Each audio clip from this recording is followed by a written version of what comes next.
अध्याय 13। उस समय कुछ लोग आ पहुंचे और उससे उन गलीलियों की चर्चा करने लगे जिनका लहू पिलातुस ने उन्हीं के बलिदानों के साथ मिलाया था। यह सुन उसने उनसे उत्तर में यह कहा, क्या तुम समझते हो कि ये गलीली और सब गलीलियों से अधिक पापी थे कि उन पर ऐसी विपत्ति पड़ी? मैं तुमसे कहता हूँ कि नहीं, परंतु यदि तुम मन ना फिराओगे तो तुम सब भी इसी रीति से नष्ट होंगे।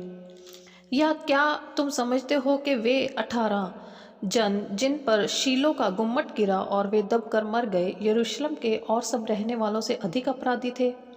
मैं तुमसे कहता हूँ कि नहीं, पर यदि तुम मन ना फिराओगे तो तुम सब भी इसी रीति से नष्ट होंगे। फिर उसने यह दृष्टांत भी कहा, किसी की अंगूर की बारी में एक अंजीर का पेड़ लगा हुआ था। वह उसमें फल ढूंढने आया परंतु ना पाया। तब उसने बारी के रखवाले से कहा, देख, 3 वर्ष से मैं इस अंजीर के पेड़ में फल ढूंढने आता हूँ परंतु नहीं पाता।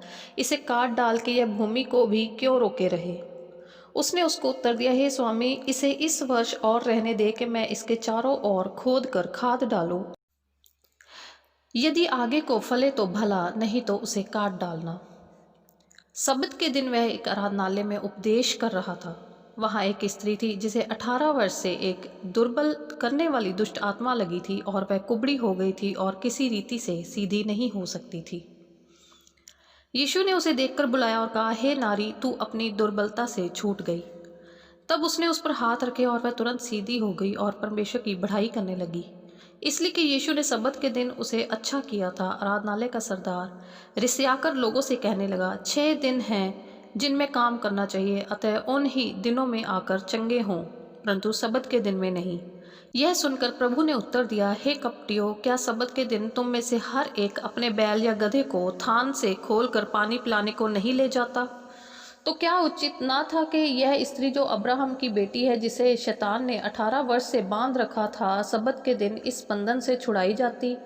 उसने ये बातें कही तो उसके सब विरोधी लज्जित हो गए और सारी भीड़ उन महिमा के कामों से जो वह करता था आनंदित हुई। फिर उसने कहा, परमेश्वर का राज्य किसके समान है और मैं उसकी उपमा किससे दूं? वह राई के एक दाने के समान है जिसे किसी मनुष्य ने लेकर अपनी बारी में बोया, और वह बढ़कर पेड़ हो गया और आकाश के पंछियों ने उसकी डालियों पर बसेरा किया। उसने फिर कहा, मैं परमेश्वर के राज्य की उपमा किससे दूं? वह खमीर के समान है जिसको एक किसी स्त्री ने लेकर 3 पसेरी आटे में मिलाया और होते होते सब आटा खमीर हो गया। वह नगर नगर और गांव गांव होकर उपदेश करता हुआ यरूशलेम की ओर जा रहा था, तो किसी ने उससे पूछा, हे प्रभु, क्या उद्धार पाने वाले थोड़े हैं? उसने उनसे कहा, सकेत द्वार से प्रवेश करने का यत्न करो, क्योंकि मैं तुमसे कहता हूँ कि बहुत से प्रवेश करना चाहेंगे और ना कर सकेंगे। घर का स्वामी उठकर द्वार बंद कर चुका हो और तुम बाहर खड़े हुए द्वार खटखटा कर कहने लगो, हे प्रभु, हमारे लिए खोल दे, और वह उत्तर दे, मैं तुम्हें नहीं जानता, तुम कहाँ के हो? तब तुम कहने लगोगे, हमने तेरे सामने खाया पिया और तूने हमारे बाजारों में उपदेश किया। परंतु वह कहेगा, मैं तुमसे कहता हूँ, मैं नहीं जानता तुम कहाँ से हो। हे कुकर्म करने वालों, तुम सब मुझसे दूर हो। वहाँ रोना और दांत पीसना होगा जब तुम अब्राहम और इसहाक और याकूब और सब भविष्यवक्ताओं को परमेश्वर के राज्य में बैठे और अपने आप को बाहर निकाले हुए देखोगे, और पूर्व और पश्चिम, उत्तर और दक्षिण से लोग आकर परमेश्वर के राज्य के भोज में भागी होंगे। और देखो, कुछ पिछले हैं वे पहले होंगे, और जो पहले हैं वे पिछले होंगे। उसी घड़ी कुछ फरीसियों ने आकर उससे कहा, यहाँ से निकल कर चला जा, क्योंकि हेरोदेस तुझे मार डालना चाहता है।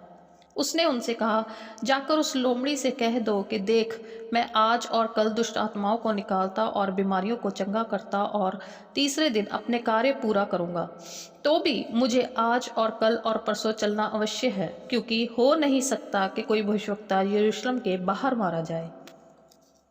हे यरूशलेम, हे यरूशलेम, तू जो भविष्यवक्ताओं को मार डालता है और जो तेरे पास भेजे गए उन पर पथराव करता है, कितनी ही बार मैंने यह चाहा कि जैसे मुर्गी अपने बच्चों को अपने पंखों के नीचे इकट्ठा करती है, वैसे ही मैं भी तेरे बालकों को इकट्ठा करूं, पर तूने यह ना चाहा। देखो, तुम्हारा घर तुम्हारे लिए उजाड़ छोड़ा जाता, और मैं तुमसे कहता हूँ, जब तक तुम ना कहोगे, धन्य है वह जो प्रभु के नाम से आता है, तब तक तुम मुझे फिर कभी ना देखोगे।